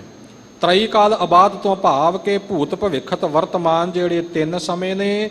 ਆਬਾਦ ਜਿਹੜਾ ਕਿਸੇ ਬੰਧਨ ਵਿੱਚ ਨਾ ਪਵੇ, ਆਬਾਦ ਜਿਸ ਨੂੰ ਕੱਟਿਆ ਨਾ ਜਾ ਸਕੇ, ਜਿਹੜਾ ਖਤਮ ਨਾ ਹੋ ਸਕੇ। ਇਉਂ ਤ੍ਰਈ ਕਾਲ ਆਬਾਦ ਰੂਪ ਹੋਣ ਕਰਕੇ ਤੂੰ ਸਦਾ ਹੀ ਸੱਚਾ ਹੈ, ਸਦਾ ਇੱਕ ਰਸ ਹੈ, ਨਿਸ਼ਚੇ ਵਾਚਕ ਹੈ। ਵੇ ਪ੍ਰਵਾਹ, ਸੱਚਾ ਵੇ ਪ੍ਰਵਾਹ ਹੈ ਤੂੰ, ਕਿਸੇ ਦੀ ਤੈਨੂੰ ਕੋਈ ਪ੍ਰਵਾਹ ਨਹੀਂ, ਕਿਸੇ ਦੀ ਮੋਸ਼ੰਦਗੀ ਨਹੀਂ, ਕਿਸੇ ਦੀ ਕੋਈ ਮੋਥਾਜੀ ਨਹੀਂ। ਜੋ ਕਿਛ ਕਰੇ ਸੋ ਆਪੇ ਆਪੇ, ਉਹ ਪੂਛ ਨਾ ਕਿਸੈ ਕਰੈ ਵਿਚਾਰ। ਜੋ ਕਰਦਾ ਹੈ ਵਾਹਿਗੁਰੂ ਆਪੇ ਕਰਦਾ ਹੈ, ਕਿਸੇ ਦੀ ਸਲਾਹ ਲੈਣ ਦੀ ਲੋੜ ਨਹੀਂ ਕਿ ਕਿਵੇਂ ਕਰਾਂ ਕਿ ਨਾ ਕਰਾਂ, ਫਿਰ ਕਿਸੇ ਕੋਲੋਂ ਆਗਿਆ ਲੈਣ ਦੀ ਲੋੜ ਨਹੀਂ। ਇਉਂ ਵਾਹਿਗੁਰੂ ਜੀ ਆਪ ਜੀ ਸੱਚੇ ਬੇਪਰਵਾਹ ਰੂਪ ਹੋ। ਮਹੱਲਾ ਪਹਿਲਾ। ਧੰਨ ਸਤਿਗੁਰੂ ਨਾਨਕ ਦੇਵ ਸਾਹਿਬ ਜੀ ਅੱਗੇ ਕਿਰਪਾ ਕਰਦੇ ਹਨ। ਉਜਲ ਮੋਤੀ ਸੋਹਣੇ। ਹਜੂਰ ਫਰਮਾਨ ਕਰਦੇ ਕਿ ਅਕਾਲ ਪੁਰਖ ਨੇ ਇਹ ਜਿਹੜੇ ਸਰੀਰ ਪੈਦਾ ਕੀਤੇ ਨੇ ਨਾ, ਉਜਲ ਬੜੇ ਸੁੰਦਰ ਰੂਪ ਇਹ ਸਰੀਰ ਉਸ ਵਾਹਿਗੁਰੂ ਨੇ ਪੈਦਾ ਕੀਤੇ ਹੋਏ ਹੈ। ਮੋਤੀ ਸੋਹਣੇ, ਸੋਹਣੇ ਮੋਤੀਆਂ ਰੂਪੀ ਅੰਗ ਜਿਹੜੇ ਨੇ ਇਸ ਸਰੀਰ ਨਾਲ ਪਰਮਾਤਮਾ ਨੇ ਲਾਏ ਹੋਏ ਨੇ।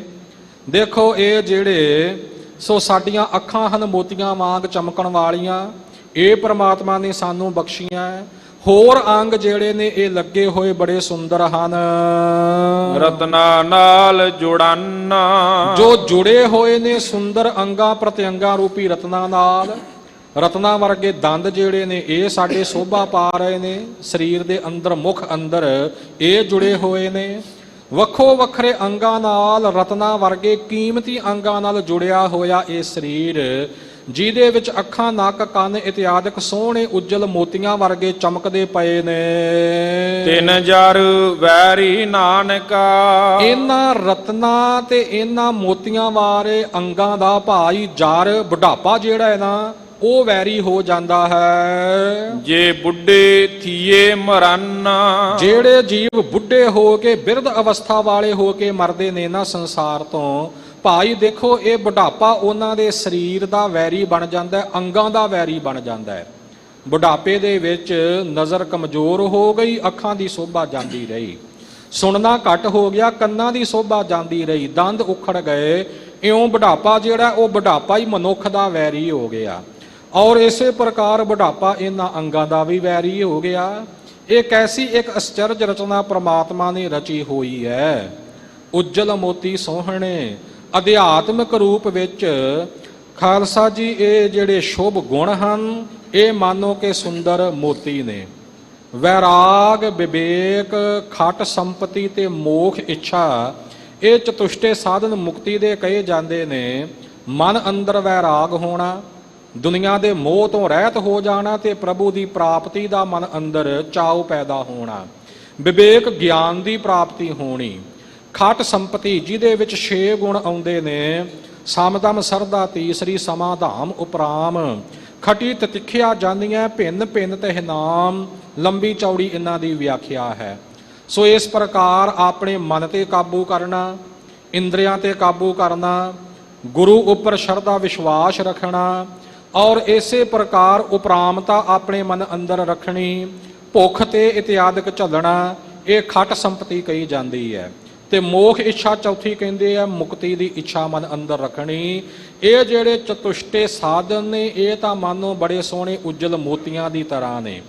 ਰਤਨਾਂ ਨਾਲ ਜੁੜਨ, ਸ਼ੁਭ ਗੁਣ ਜਿਹੜੇ ਨੇ, ਸ਼ਬਦ, ਸਪਰਸ਼, ਰੂਪ, ਰਸ, ਗੰਧ ਤੋਂ ਪਾਸੇ ਹੋ ਕੇ ਜਿਹੜੇ ਸ਼ੁਭ ਗੁਣਾਂ ਦੀ ਪ੍ਰਾਪਤੀ ਕਰਨੀ ਹੈ, ਸਤ, ਸੰਤੋਖ, ਦਇਆ, ਧਰਮ, ਵਿਚਾਰ, ਇਹਨਾਂ ਰਤਨਾਂ ਦੇ ਨਾਲ ਇਹ ਉੱਜਲ ਮੋਤੀ ਸਾਧਨਾ ਰੂਪੀ ਜੁੜੇ ਹੋਏ ਨੇ। ਪਰ ਇਹ ਜਿੰਨੇ ਵੀ ਸਾਧਨ ਨੇ ਨਾ, ਤਿੰਨ ਜਰ ਵੈਰੀ ਨਾਨਕਾ। ਜਰ ਤੋਂ ਭਾਵ ਧਨ ਦੌਲਤ ਜਿਹੜੀ ਹੈ ਨਾ, ਜੋ ਮੋਹ ਮਾਇਆ ਹੈ, ਇਹ ਇਹਨਾਂ ਚਤੁਸ਼ਟੇ ਸਾਧਨਾ ਦੀ ਤੇ ਇਹਨਾਂ ਸ਼ੁਭ ਗੁਣਾਂ ਦੀ ਮਾਨੋ ਵੈਰੀ ਦੁਸ਼ਮਣ ਬਣ ਜਾਂਦੀ ਹੈ। ਜੇ ਬੁੱਢੇ ਥੀਏ ਮਰਨ, ਜਿਵੇਂ ਜਰ ਬੁਢਾਪੇ ਵਿੱਚ ਆਇਆ ਮਨੁੱਖ ਬੁੱਢਾ ਹੋ ਜਾਂਦਾ ਹੈ, ਇਵੇਂ ਜਰ ਮਾਇਆ ਦੇ ਨਾਲ ਜੁੜਿਆ ਹੋਇਆ ਜੀਵ ਮਾਇਆ ਧਾਰੀ ਰੂਪੀ ਬੁੱਢਾ ਹੋ ਜਾਂਦਾ ਹੈ। ਜਿਹੜੇ ਭਾਈ ਮਾਇਆ ਧਾਰੀ ਹੋ ਕੇ ਆਤਮਿਕ ਮੌਤੇ ਮਰ ਜਾਂਦੇ ਨੇ, ਇਹ ਜਿਹੜੀ ਮਾਇਆ ਹੈ, ਇਹ ਇਹਨਾਂ ਸ਼ੁਭ ਗੁਣਾਂ ਦੀ ਵੈਰਨ ਬਣ ਕੇ ਉਹਨਾਂ ਦੇ ਹਿਰਦੇ ਵਿੱਚੋਂ ਸ਼ੁਭ ਗੁਣਾਂ ਦਾ ਖਾਤਮਾ ਕਰ ਦਿੰਦੀ ਹੈ। ਪੌੜੀ। ਧੰਨ ਸਤਿਗੁਰੂ ਅਮਰਦਾਸ ਸਾਹਿਬ ਜੀ ਪੌੜੀ ਵਿੱਚ ਫਰਮਾਨ ਕਰਦੇ ਹਨ, ਹਰ ਸਾਲਾਹੀ ਸਦਾ ਸਦਾ। ਹਰ ਜੋ ਹਰੀ ਅਕਾਲ ਪੁਰਖ ਵਾਹਿਗੁਰੂ ਹੈ, ਸਲਾਹੀ ਉਸ ਪਰਮਾਤਮਾ ਦੀ ਸਲਾਹ ਕਰੀਏ, ਸਲਾਹਤਾ ਕਰੀਏ, ਸਿਫਤ ਸਲਾਹ ਕਰੀਏ। ਕਿੰਨਾ ਚਿਰ? ਸਦਾ ਸਦਾ। ਸਦਾ ਸਦਾ ਹੀ ਉਸ ਪਰਮਾਤਮਾ ਦੀ ਸਿਫਤ ਸਲਾਹ ਕਰਦੇ ਰਹੀਏ। ਸਦਾ ਰੂਪ ਅਕਾਲ ਪੁਰਖ ਵਾਹਿਗੁਰੂ, ਜੋ ਅਟਲ ਰੂਪ, ਅਚਲ ਰੂਪ ਹੈ, ਉਸ ਪਰਮਾਤਮਾ ਦੀ ਸਦਾ ਸਿਫਤ ਸਲਾਹ ਕਰੀਏ। ਸਦਾ ਸਦਾ ਜਪੀਏ ਪ੍ਰਭ ਨਾਮ, ਹਰ ਵਕਤ ਭਾਈ ਉਸ ਵਾਹਿਗੁਰੂ ਦੀ ਸਿਫਤ ਸਲਾਹ ਵਿੱਚ ਜੁੜੇ ਰਹੀਏ। ਤਨ ਮਨ ਸੌਪ ਸਰੀਰ। ਆਪਣਾ ਸਰੀਰ, ਆਪਣਾ ਤਨ ਮਨ, ਸਭ ਕੁਝ ਉਸ ਅਕਾਲ ਪੁਰਖ ਵਾਹਿਗੁਰੂ ਦੇ ਅੱਗੇ ਸੌਂਪ ਕੇ, ਅਰਪਣ ਕਰਕੇ। ਸਰੀਰ ਜਿਹੜਾ ਇਹ ਸਾਡਾ ਸਥੂਲ ਤਨ ਹੈ, ਪੰਜਾਂ ਤੱਤਾਂ ਦਾ ਬਣਿਆ ਹੋਇਆ ਬਾਹਰੀ ਸਰੀਰ। ਤਨ ਜਿਹੜਾ ਇਹਦੇ ਅੰਦਰ ਸੂਖਮ ਤਨ, ਅੰਤਸ਼ਕਰਣ ਹੈ। ਤੇ ਮਨ ਜਿਹੜੀ ਇਹਦੇ ਅੰਦਰ ਮਨ ਰੂਪੀ ਸ਼ਕਤੀ ਹੈ। ਆਪਣਾ ਸਰੀਰ, ਆਪਣਾ ਮਨ, ਆਪਣਾ ਹਿਰਦਾ, ਇਹ ਸਭ ਕੁਝ ਹੀ ਅਕਾਲ ਪੁਰਖ ਨੂੰ ਸੌਂਪ ਕੇ, ਗੁਰੂ ਕੀ ਭੇਟਾ ਕਰਕੇ, ਉਸ ਅਕਾਲ ਪੁਰਖ ਵਾਹਿਗੁਰੂ ਦੀ ਸਿਫਤ ਸਲਾਹ ਕਰਦੇ ਰਹੀਏ। ਗੁਰ ਸ਼ਬਦੀ ਸੱਚ ਪਾਇਆ। ਕਿਉਂਕਿ ਜਿਹੜੇ ਜੀਵ ਗੁਰੂ ਕੇ ਸ਼ਬਦ ਨਾਲ ਜੁੜੇ, ਜਿਨ੍ਹਾਂ ਨੇ ਗੁਰੂ ਕੇ ਉਪਦੇਸ਼ ਨੂੰ ਧਾਰਨ ਕੀਤਾ, ਗੁਰੂ ਕਾ ਸ਼ਬਦ ਭਾਵ ਗੁਰ ਮੰਤਰ ਜਿਨ੍ਹਾਂ ਨੇ ਜਪਿਆ ਹੈ, ਸੱਚ ਪਾਇਆ। ਉਹਨਾਂ ਨੇ ਸੱਚ ਸਰੂਪ ਅਕਾਲ ਪੁਰਖ ਵਾਹਿਗੁਰੂ ਨੂੰ ਪਾ ਲਿਆ, ਉਸ ਪਰਮਾਤਮਾ ਦੀ ਪ੍ਰਾਪਤੀ ਕਰ ਲਈ। ਨਾਮ ਜਪਿਓ ਜਬ ਹੀ ਸੁਖ ਸਾਗਰ, ਚੇਤਨ ਚੀਤ ਉਦੋਤ ਸੋ ਹੋਊ। ਸੁਖ ਸਮੁੰਦਰ ਪਰਮਾਤਮਾ ਦੇ ਨਾਮ ਵਿੱਚ ਜਦੋਂ ਸੁਰਤ ਜੁੜ ਗਈ, ਤਾਂ ਚੇਤਨ ਰੂਪ ਚਿੱਤ ਵਿੱਚੋਂ ਹੀ ਪ੍ਰਗਟ ਹੋ ਗਿਆ। ਇਉਂ ਭਾਈ ਗੁਰ ਮੰਤਰ ਦਾ ਜਾਪ ਕਰਨ ਵਾਲਿਆਂ ਨੇ, ਗੁਰੂ ਕੇ ਉਪਦੇਸ਼ ਦੀ ਕਮਾਈ ਕਰਨ ਵਾਲਿਆਂ ਨੇ ਗੁਰੂ ਕੀ ਕਿਰਪਾ ਨਾਲ ਉਸ ਸੱਚ ਸਰੂਪ ਪਰਮਾਤਮਾ ਨੂੰ ਪਾ ਲਿਆ, ਪ੍ਰਾਪਤ ਕਰ ਲਿਆ। ਸੱਚਾ ਗਹਿਰ ਗੰਭੀਰ, ਜੋ ਅਕਾਲ ਪੁਰਖ ਵਾਹਿਗੁਰੂ ਸਦਾ ਸੱਚਾ ਹੈ, ਗਹਿਰ ਨਿਰਹਲ ਰੂਪ ਹੈ, ਡੂੰਘਾ ਹੈ ਤੇ ਗੰਭੀਰ ਰੂਪ ਹੈ, ਗੰਭੀਰ ਆਸੇ ਵਾਲਾ, ਜਿਸ ਦਾ ਅੰਤ ਨਹੀਂ ਪਾਇਆ ਜਾ ਸਕਦਾ। ਐਸੇ ਗਹਿਰ ਗੰਭੀਰ ਸੱਚੇ ਅਕਾਲ ਪੁਰਖ ਵਾਹਿਗੁਰੂ ਨੂੰ ਪ੍ਰਾਪਤ ਕਰ ਲਿਆ ਗੁਰਮੁਖਾਂ ਨੇ। ਮਨ ਤਨ ਹਿਰਦੈ ਰਵ ਰਹਿਆ, ਮਨ ਜਿਹੜੇ ਮਨ ਕਰਕੇ ਵੀ, ਤਨ ਸਰੀਰ ਕਰਕੇ ਵੀ, ਹਿਰਦੈ ਅੰਤਸ਼ਕਰਨ ਕਰਕੇ ਵੀ ਰਵ ਰਹਿਆ। ਗੁਰਮੁਖ ਜਨ ਉਚਾਰਨ ਕਰਦਾ ਰਹਿੰਦਾ ਹੈ ਪਰਮਾਤਮਾ ਨੂੰ। ਰਵ ਅੱਖਰ ਦੇ ਦੋ ਅਰਥ ਨੇ। ਰਬ ਦਾ ਅਰਥ ਉਚਾਰਨ ਕਰਨਾ ਵੀ ਹੈ ਤੇ ਰਬ ਦਾ ਅਰਥ ਮਿਲਣਾ, ਇੱਕਮਿਕ ਹੋਣਾ ਵੀ ਹੈ। ਮਨ ਤਨ ਹਿਰਦੈ ਰਬ ਰਹਿਆ। ਪਰਮਾਤਮਾ ਦਾ ਜਿਹੜਾ ਨਾਮ ਹੈ, ਵਾਹਿਗੁਰੂ ਕਾ ਨਾਮੀ ਸਰੂਪ ਹੈ, ਉਹ ਗੁਰਮੁਖਾਂ ਦੇ ਮਨ ਤਨ ਔਰ ਹਿਰਦੇ ਵਿੱਚ ਰਵਿਆ ਰਹਿੰਦਾ, ਮਿਲਿਆ ਰਹਿੰਦਾ, ਇੱਕਮਿਕ ਹੋਇਆ ਰਹਿੰਦਾ। ਗੁਰਮੁਖਾਂ ਦਾ ਜਿਹੜਾ ਮਨ ਹੈ ਨਾ, ਉਹ ਵੀ, ਉਹਨਾਂ ਦਾ ਤਨ ਵੀ ਤੇ ਉਹਨਾਂ ਦਾ ਹਿਰਦਾ ਵੀ ਰਬ ਰਹਿਆ ਵਾਹਿਗੁਰੂ ਦੇ ਨਾਮ ਨੂੰ ਉਚਾਰਨ ਕਰਦਾ ਰਹਿੰਦਾ ਹੈ। ਹਰ ਹੀਰਾ ਹੀਰ, ਜੋ ਹਰੀ ਅਕਾਲ ਪੁਰਖ ਵਾਹਿਗੁਰੂ ਹੀਰਿਆਂ ਵਿੱਚੋਂ ਅਮੋਲਕ ਹੀਰਾ ਹੈ। ਪਰਮਾਤਮਾ ਦੇ ਪੈਦਾ ਕੀਤੇ ਹੋਏ ਹੀਰੇ ਕਿੰਨੇ ਕਿੰਨੇ ਕੀਮਤੀ ਹੁੰਦੇ ਨੇ। ਇੱਕ ਇੱਕ ਹੀਰਾ ਜਿਹੜਾ ਲੱਖਾਂ ਲੱਖਾਂ ਕਰੋੜਾਂ ਅਰਬਾਂ ਖਰਬਾਂ ਦੇ ਵਿੱਚ ਵਿਕ ਜਾਂਦਾ ਹੈ, ਪਰ ਹੀਰਿਆਂ ਦਾ ਵੀ ਹੀਰਾ ਰੂਪ ਅਕਾਲ ਪੁਰਖ ਵਾਹਿਗੁਰੂ। ਲੱਖਾਂ ਕਰੋੜਾਂ ਅਰਬਾਂ ਖਰਬਾਂ ਹੀਰਿਆਂ ਨੂੰ ਪੈਦਾ ਕਰਨ ਵਾਲਾ, ਉਹਨਾਂ ਨਾਲੋਂ ਵੀ ਕੀਮਤੀ ਹੀਰਾ ਰੂਪ ਜੋ ਅਕਾਲ ਪੁਰਖ ਵਾਹਿਗੁਰੂ ਹੈ, ਉਹ ਗੁਰਮੁਖਾਂ ਦੇ ਮਨ ਤਨ ਹਿਰਦੇ ਵਿੱਚ ਰਵ ਰਿਹਾ, ਇੱਕਮਿਕ ਹੋ ਰਿਹਾ, ਮਿਲ ਰਿਹਾ ਹੈ। ਜਨਮ ਮਰਨ ਕਾ ਦੁਖ ਗਿਆ, ਜਿਨ੍ਹਾਂ ਦੇ ਹਿਰਦੇ ਵਿੱਚ ਸਿਮਰਨ ਰੂਪ, ਯਾਦ ਰੂਪ ਹੋ ਕੇ ਅਕਾਲ ਪੁਰਖ ਵਾਹਿਗੁਰੂ ਵਸ ਗਿਆ, ਉਹਨਾਂ ਦਾ ਜਨਮ ਅਤੇ ਮਰਨ ਦਾ ਜਿਹੜਾ ਦੁੱਖ ਸੀ, ਇਹ ਖਤਮ ਹੋ ਗਿਆ, ਮਿਟ ਗਿਆ, ਨਾਸ ਹੋ ਗਿਆ। ਨਾ ਤਾਂ ਉਹ ਵਾਰ-ਵਾਰ ਜਨਮ ਲੈ ਕੇ ਆਉਂਦੇ ਨੇ ਤੇ ਨਾ ਮਰ ਮਰ ਕੇ ਜਾਂਦੇ ਨੇ। ਵੈਸੇ ਕੁੱਲ ਜਗਤ ਦੀ ਇਹ ਹਾਲਤ ਹੈ ਸਿਮਰਨ ਤੋਂ ਬਿਨਾ ਕਿ ਜਮ ਜਮ ਮਰੈ, ਮਰੈ ਫਿਰ ਜੰਮੈ, ਬਹੁਤ ਸਜਾਏ ਪਿਆ ਦੇਸ ਲੰਮੈ। ਇਉਂ ਆਪਾਂ ਆਵਾਗਾਉਣ ਦੇ ਚੱਕਰ ਵਿੱਚ ਪਏ ਰਹਿੰਦੇ ਆ। ਪਰ ਜਿਨ੍ਹਾਂ ਦਾ ਮਨ ਸਿਮਰਨ ਵਿੱਚ ਜੁੜਿਆ ਤੇ ਜਿਨ੍ਹਾਂ ਦੇ ਹਿਰਦੇ ਵਿੱਚ ਵਾਹਿਗੁਰੂ ਵਸ ਗਿਆ, ਇਹ ਵੱਡਾ ਦੁੱਖ ਹੈ ਜਿਹੜਾ ਜਨਮ ਦਾ ਵੀ ਤੇ ਮਰਨ ਦਾ ਵੀ। ਜਨਮ ਲੈਣ ਵੇਲੇ ਵੀ ਜੀਵ ਨੂੰ ਬੜਾ ਦੁੱਖ ਭੋਗਣਾ ਪੈਂਦਾ ਹੈ। ਜਨਮ ਲੈਣ ਤੋਂ ਪਹਿਲਾਂ ਔਖੀ ਤੰਗ ਜਗ੍ਹਾ ਵਿੱਚ ਵਸਣਾ, ਮੁਖ ਤਲੈ ਪੈਰ ਉੱਪਰੇ ਵਸੰਦੋ ਕੋਹਥੜੈ ਥਾਏ, ਤੇ ਫਿਰ ਜਨਮ ਲੈਣ ਵੇਲੇ ਦੀਆਂ ਦਰਦਾਂ, ਉਹ ਵੀ ਬੜਾ ਵੱਡਾ ਦੁੱਖ ਹੈ। ਮਰਨ ਵੇਲੇ ਦਾ ਵੀ ਦੁੱਖ ਬਹੁਤ ਵੱਡਾ ਹੈ, ਜਦੋਂ ਜਿੰਦ ਨਿਮਾਣੀ ਕੱਢਿਆ ਹੱਡਾਂ ਕੂ ਕੜਕਾਏ। ਹੱਡਾਂ ਨੂੰ ਕੜਕਾ ਕੇ, ਭਾਵ ਕੇ ਤੜਪਾ ਤੜਪਾ ਕੇ ਬੜੀ ਬੇਤਰਸੀ ਦੇ ਨਾਲ ਮੌਤ ਦੇ ਫਰਿਸ਼ਤੇ ਜੀਵ ਆਤਮਾ ਨੂੰ ਸਰੀਰ ਤੋਂ ਵੱਖ ਕਰਦੇ ਨੇ, ਉਹ ਵੀ ਦੁੱਖ ਵੱਡਾ ਹੈ। ਇਉਂ ਵਾਰ-ਵਾਰ ਜੰਮਣਾ, ਵਾਰ-ਵਾਰ ਮਰਨਾ, ਇਹ ਦੁੱਖ ਨਾਸ ਹੋ ਗਿਆ, ਖਤਮ ਹੋ ਗਿਆ ਗੁਰੂ ਕੀ ਕਿਰਪਾ ਨਾਲ। ਫਿਰ ਪਵੈ ਨਾ ਫੀਰ, ਫੀਰ ਤੋਂ ਭਾਵ ਹੈ ਫੇਰਾ, ਗੇੜਾ। ਫਿਰ ਪਵੈ ਨਾ ਫੀਰ, ਉਹਨਾਂ ਗੁਰਮੁਖਾਂ ਦਾ ਫਿਰ ਜਨਮ ਮਰਨ ਦੇ ਚੱਕਰ ਵਿੱਚ, ਕਾਲ ਚੱਕਰ ਵਿੱਚ ਆ ਕੇ ਸੰਸਾਰ ਸਾਗਰ ਤੇ ਆਵਾਗਾਉਣ ਦੇ ਚੱਕਰ ਵਿੱਚ ਫੇਰਾ ਨਹੀਂ ਪੈਂਦਾ। ਨਾਨਕ ਨਾਮ ਸਲਾਹੇ ਤੂੰ, ਇਸ ਲਈ ਧੰਨ ਸਤਿਗੁਰੂ ਨਾਨਕ ਦੇਵ ਸਾਹਿਬ, ਸ੍ਰੀ ਗੁਰੂ ਅਮਰਦਾਸ ਸਾਹਿਬ ਜੀ ਕਿਰਪਾ ਕਰਕੇ ਉਪਦੇਸ਼ ਬਖਸ਼ਦੇ ਨੇ, ਨਾਮ ਸਲਾਹੇ ਤੂੰ। ਐ ਗੁਰਸਿੱਖ ਪਿਆਰੇ, ਐ ਜੀਵ, ਐ ਮਨੁੱਖ, ਤੂੰ ਪਰਮਾਤਮਾ ਦੇ ਨਾਮ ਦੀ ਸਿਫਤ ਸਲਾਹ ਕਰ, ਵਾਹਿਗੁਰੂ ਦਾ ਨਾਮ ਜਪਣਾ ਕਰ। ਹਰ ਗੁਣੀ ਗਹੀਰ, ਉਹ ਹਰੀ ਅਕਾਲ ਪੁਰਖ ਵਾਹਿਗੁਰੂ ਗੁਣੀ ਗਹੀਰ, ਗੁਣਾ ਦਾ ਗਹੀਰ ਭੰਡਾਰ ਹੈ, ਗਹੀਰ ਖਜ਼ਾਨਾ ਹੈ ਗੁਣਾ ਦਾ ਅਕਾਲ ਪੁਰਖ ਵਾਹਿਗੁਰੂ। ਭਾਈ ਜੇ ਨਾਮ ਜਪੇਗਾ ਤਾਂ ਉਸ ਵਾਹਿਗੁਰੂ ਵਾਲੇ ਗੁਣ, ਉਸ ਵਾਹਿਗੁਰੂ ਦੇ ਦਰ ਤੋਂ ਤੈਨੂੰ ਵੀ ਪ੍ਰਾਪਤ ਹੋਣਗੇ। ਸੋ ਇਹ ਸਿੱਖਿਆ ਸਤਿਗੁਰੂ ਮਹਾਰਾਜ ਜੀ ਨੇ ਅੱਜ ਦੇ ਬਖਸ਼ਿਸ਼ ਕੀਤੇ ਪਾਵਨ ਸ੍ਰੀ ਮੁਖਵਾਕ ਵਿੱਚ ਬਖਸ਼ਿਸ਼ ਕੀਤੀ ਹੈ। ਗੁਰਬਾਣੀ ਦੀ ਲੜੀਵਾਰ ਕਥਾ ਵਿਚਾਰ ਜੋ ਇਸ ਅਸਥਾਨ ਤੇ ਚੱਲਦੀ ਹੈ। ਸਾਧ ਸੰਗਤ ਜੀ, ਪਿਛਲੇ ਦਿਨਾਂ ਤੋਂ ਰਾਮਕਲੀ ਸੱਦ ਦੀ ਕਥਾ ਆਰੰਭ ਹੋਈ ਹੈ। ਰਾਮਕਲੀ ਆਨੰਦ ਸਾਹਿਬ ਜੀ ਕਾ ਜੋ ਪਾਠ ਹੈ, ਉਸ ਤੋਂ ਉਪਰੰਤ ਸ੍ਰੀ ਗੁਰੂ ਗ੍ਰੰਥ ਸਾਹਿਬ ਜੀ ਵਿੱਚ ਇਹ ਸੱਦ ਬਾਣੀ ਜਿਹੜੀ ਹੈ, ਇਹ ਸੁਭਾਏਮਾਨ ਹੈ। ਤੇ ਪਿਛਲੇ ਦਿਨੇ ਵੀ ਸੰਗਤਾਂ ਨੇ ਸਰਵਣ ਕੀਤਾ। ਇਹ ਸੱਦ ਧੰਨ ਸਤਿਗੁਰੂ ਸ੍ਰੀ ਗੁਰੂ ਅਮਰਦਾਸ ਸਾਹਿਬ ਸੱਚੇ ਪਾਤਸ਼ਾਹ ਜੀ ਦੇ ਜੋਤੀ ਜੋਤ ਸਮਾਉਣ ਵੇਲੇ ਦਾ ਜਿਹੜਾ ਉਪਦੇਸ਼ ਹੈ, ਉਸ ਉਪਦੇਸ਼ ਦੀ ਵਿਆਖਿਆ ਜਿਹੜੀ ਹੈ ਸੱਦ ਵਿੱਚ ਕੀਤੀ ਗਈ ਹੈ। ਧੰਨ ਬਾਬਾ ਸੁੰਦਰ ਜੀ ਜੋ ਸਤਿਗੁਰੂ ਅਮਰਦਾਸ ਸਾਹਿਬ ਸੱਚੇ ਪਾਤਸ਼ਾਹ ਜੀ ਦੇ ਪੜਪੋਤਰੇ ਹੋਏ ਨੇ। ਸ੍ਰੀ ਗੁਰੂ ਅਮਰਦਾਸ ਸਾਹਿਬ ਜੀ ਦੇ ਛੋਟੇ ਸਾਹਿਬਜ਼ਾਦੇ, ਛੋਟੇ ਸੁਪੁੱਤਰ ਬਾਬਾ ਮੋਹਰੀ ਜੀ, ਬਾਬਾ ਮੋਹਰੀ ਜੀ ਦੇ ਪੁੱਤਰ ਬਾਬਾ ਆਨੰਦ ਜੀ, ਜਿਨ੍ਹਾਂ ਦੇ ਪ੍ਰਥਾਏ ਆਨੰਦ ਸਾਹਿਬ ਉਚਾਰਨ ਹੋਇਆ, ਤੇ ਆਨੰਦ ਜੀ ਕੇ ਪੁੱਤਰ ਸਾਧ ਸੰਗਤ ਜੀ ਅੱਗੇ ਇਹ ਬਾਬਾ ਸੁੰਦਰ ਜੀ ਹੋਏ ਨੇ। ਧੰਨ ਸਤਿਗੁਰੂ ਅਰਜਨ ਦੇਵ ਸਾਹਿਬ ਸੱਚੇ ਪਾਤਸ਼ਾਹ ਜੀ ਗੋਇੰਦਵਾਲ ਸਾਹਿਬ ਗਏ ਸਨ ਗੁਰਤਾ ਗੱਦੀ ਤੇ ਸੁਭਾਏਮਨ ਹੋਣ ਉਪਰੰਤ, ਤੇ ਪਰਿਵਾਰ ਦੇ ਕੋਲੋਂ, ਕਿਉਂਕਿ ਆਪ ਜੀ ਕਾ ਉਹ ਨਾਨਕਾ ਪਰਿਵਾਰ ਹੈ, ਪਰਿਵਾਰ ਦੇ ਕੋਲੋਂ ਆਪ ਜੀ ਨੇ ਸਤਿਗੁਰੂ ਅਮਰਦਾਸ ਸਾਹਿਬ ਜੀ ਕੇ ਜੋਤੀ ਜੋਤ ਸਮਾਉਣ ਦਾ ਪ੍ਰਸੰਗ ਪੁੱਛਿਆ ਸੀ। ਉਦੋਂ ਬਾਬਾ ਸੁੰਦਰ ਜੀ ਨੇ ਇਹ ਸਾਰਾ ਪ੍ਰਸੰਗ ਸਤਿਗੁਰੂ ਅਰਜਨ ਦੇਵ ਸਾਹਿਬ ਜੀ ਨੂੰ ਸੰਗਤਾਂ ਦੇ ਵਿੱਚ ਸੁਣਾਇਆ ਸੀ, ਔਰ ਸਤਿਗੁਰੂ ਮਹਾਰਾਜ ਜੀ ਨੇ ਬਾਬਾ ਸੁੰਦਰ ਜੀ ਦੇ ਸੁਣਾਏ ਹੋਏ ਪ੍ਰਸੰਗ ਨੂੰ ਗੁਰਬਾਣੀ ਦੇ ਵਿੱਚ ਗੁੰਥਨ ਕੀਤਾ ਹੈ। ਸੁੰਦਰ ਇਹ ਬਾਣੀ ਸੱਦ ਰੂਪ ਦੇ ਵਿੱਚ, ਸੱਦ ਦਾ ਅਰਥ ਸੱਦਾ ਵੀ ਹੈ, ਧੁਰੋਂ ਆਇਆ ਹੋਇਆ ਸੱਦਾ, ਤੇ ਸੱਦ ਦਾ ਅਰਥ ਇੱਕ ਵੈਰਾਗਮਈ ਉੱਚੀ ਲੰਮੀ ਹੇਕ ਵਿੱਚ ਗਾਏ ਜਾਣ ਵਾਲੇ ਗੀਤ ਨੂੰ ਵੀ ਸੱਦ ਕਿਹਾ ਜਾਂਦਾ ਹੈ।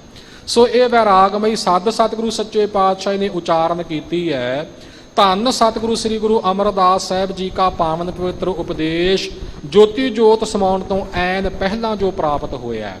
ਸੋ ਗੁਰੂ ਕੀ ਕਿਰਪਾ ਦੇ ਨਾਲ ਸੰਗਤਾਂ ਨੇ ਪਿਛਲੇ ਦਿਨਾਂ ਤੋਂ ਸੋ 3 ਪੌੜੀਆਂ ਦੀ ਵਿਆਖਿਆ ਜਿਹੜੀ ਹੈ ਸਰਵਣ ਕੀਤੀ ਹੈ।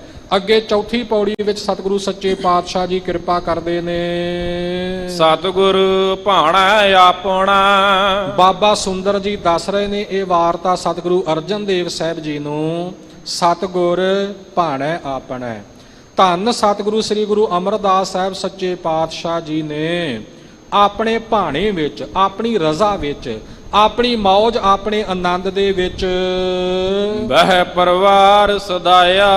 ਗੁਰਤਾ ਦੇ ਤਖਤ ਉੱਪਰ ਸੁੰਦਰ ਅਸਥਾਨ ਤੇ ਬੈਠ ਕੇ ਪਰਿਵਾਰ ਸਦਾਇਆ। ਸਾਰੇ ਪਰਿਵਾਰ ਨੂੰ ਸੱਦ ਲਿਆ ਆਪਣੇ ਕੋਲ। ਸਮੂਹ ਪਰਿਵਾਰ, ਬਾਬਾ ਮੋਹਨ ਜੀ, ਬਾਬਾ ਮੋਹਰੀ ਜੀ, ਅੱਗੋਂ ਉਹਨਾਂ ਦੀ ਸੰਤਾਨ। ਸੋ ਇਸੇ ਪ੍ਰਕਾਰ ਹੋਰ ਸਾਰਾ ਜਿਹੜਾ ਆਰ ਪਰਿਵਾਰ ਹੈ, ਭੱਲਿਆਂ ਦੀ ਸਾਰੀ ਕੁਲ ਹੈ। ਤੇ ਕੇਵਲ ਇਹ ਬਿੰਦੀ ਪਰਿਵਾਰ ਹੀ ਨਹੀਂ ਬਲਕਿ ਨਾਦੀ ਪਰਿਵਾਰ ਵੀ। ਗੁਰੂ ਕੇ ਸਿੱਖ, ਗੁਰੂ ਕੇ ਪ੍ਰੇਮੀ, ਉਹ ਗੁਰੂ ਕੇ ਪਿਆਰੇ ਸਾਰੇ ਪਰਿਵਾਰ ਨੂੰ ਸੱਦ ਕੇ ਆਪਣੇ ਕੋਲ ਬਿਠਾਇਆ ਸਤਿਗੁਰੂ ਅਮਰਦਾਸ ਸਾਹਿਬ ਜੀ ਨੇ। ਮਤ ਮੈਂ ਪਿੱਛੇ ਕੋਈ ਰੋਵਸੀ। ਤੇ ਬਚਨ ਕੀ ਕੀਤਾ ਕਿ ਗੁਰਸਿੱਖ ਪਿਆਰਿਓ, ਐ ਪਰਿਵਾਰ ਜਨੋ, ਪੁੱਤਰੋ ਪੋਤਰਿਓ, ਸਾਡਾ ਹੁਣ ਅਕਾਲ ਚਲਾਣਾ ਹੈ, ਅਸੀਂ ਜੋਤੀ ਜੋਤ ਸਮਾਉਣਾ ਹੈ। ਕਿਉਂਕਿ ਉੱਪਰ ਬਚਨ ਆਏ ਨੇ ਨਾ, ਆਇਆ ਹਕਾਰਾ ਚੱਲਣ ਵਾਰਾ, ਹਰ ਰਾਮ ਨਾਮ ਸਮਾਇਆ। ਹਕਾਰਾ ਆ ਗਿਆ, ਸੱਦਾ ਆ ਗਿਆ ਹੈ ਵਾਹਿਗੁਰੂ ਦੇ ਦਰ ਤੋਂ। ਕੈਸਾ ਸੱਦਾ ਆਇਆ ਜੀ? ਚੱਲਣ ਵਾਲਾ, ਸਰੀਰਕ ਰੂਪ ਦਾ ਤਿਆਗ ਕਰਕੇ ਚੱਲਣ ਵਾਲਾ ਸੱਦਾ ਆ ਗਿਆ ਹੈ। ਜੋਤੀ ਜੋਤ ਸਮਾਉਣ ਦਾ ਸੱਦਾ ਆ ਗਿਆ ਹੈ ਉਸ ਪਰਮਾਤਮਾ ਅਕਾਲ ਪੁਰਖ ਵਾਹਿਗੁਰੂ ਜੀ ਦਾ। ਅਸੀਂ ਹੁਣ ਚਾਲੇ ਪਾਵਾਂਗੇ, ਮਤ ਮੈਂ ਪਿੱਛੇ ਕੋਈ ਰੋਵ ਸੀ। ਭਾਈ ਸਾਡੀ ਇਹ ਹਦਾਇਤ ਹੈ ਕਿ ਸਾਡੇ ਪਿੱਛੋਂ ਮਤਾਂ ਕੋਈ ਰੋਵੇ। ਜਿਵੇਂ ਸੰਸਾਰ ਮੋਹ ਦਾ ਗਰਸਿਆ ਹੈ ਨਾ, ਜਦੋਂ ਪਰਿਵਾਰ ਦੇ ਵਿੱਚੋਂ, ਰਿਸ਼ਤੇਦਾਰੀ ਵਿੱਚੋਂ, ਆਪਣੇ ਜਾਣੂਆਂ ਵਿੱਚੋਂ ਕੋਈ ਜੀਵ ਚਲਾਣਾ ਕਰ ਜਾਂਦਾ ਹੈ ਤਾਂ ਉਹਦੇ ਵਿਜੋਗ ਵਿੱਚ ਮੋਹ ਦੇ ਗਰਸੇ ਹੋਏ ਜੀਵ ਰੋਂਦੇ ਨੇ, ਆਪਾਂ ਰੋਂਦੇ ਆ, ਕਰਲਾਉਂਦੇ ਆ, ਪਿੱਟਦੇ ਆ।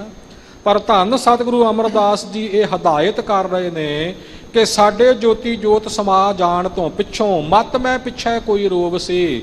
ਭਾਈ ਮੇਰੇ ਜਾਣ ਪਿੱਛੋਂ, ਜੋਤੀ ਜੋਤ ਸਮਾਉਣ ਪਿੱਛੋਂ ਕੋਈ ਵੀ ਨਾ ਰੋਵੇ, ਕਿਸੇ ਨੇ ਰੋਣਾ ਨਹੀਂ। ਕਿਉਂਕਿ ਅਕਾਲ ਪੁਰਖ ਵਾਹਿਗੁਰੂ ਦਾ ਭਾਣਾ ਆਪਣਾ ਮੰਨਣਾ ਹੈ।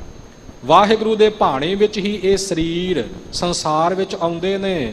ਵਾਹਿਗੁਰੂ ਦੇ ਭਾਣੇ ਵਿੱਚ ਹੀ ਇਹਨਾਂ ਸਰੀਰਾਂ ਦਾ ਤਿਆਗ ਕਰਕੇ ਜੀਵ ਆਤਮਾ ਅਗਾਂਹ ਨੂੰ ਚਾਲੇ ਪਾਉਂਦੀ ਹੈ। ਕੱਲੇ ਆਵਹਿ ਨਾਨਕਾ, ਸੱਦੇ ਉੱਠੀ ਜਾਹੇ।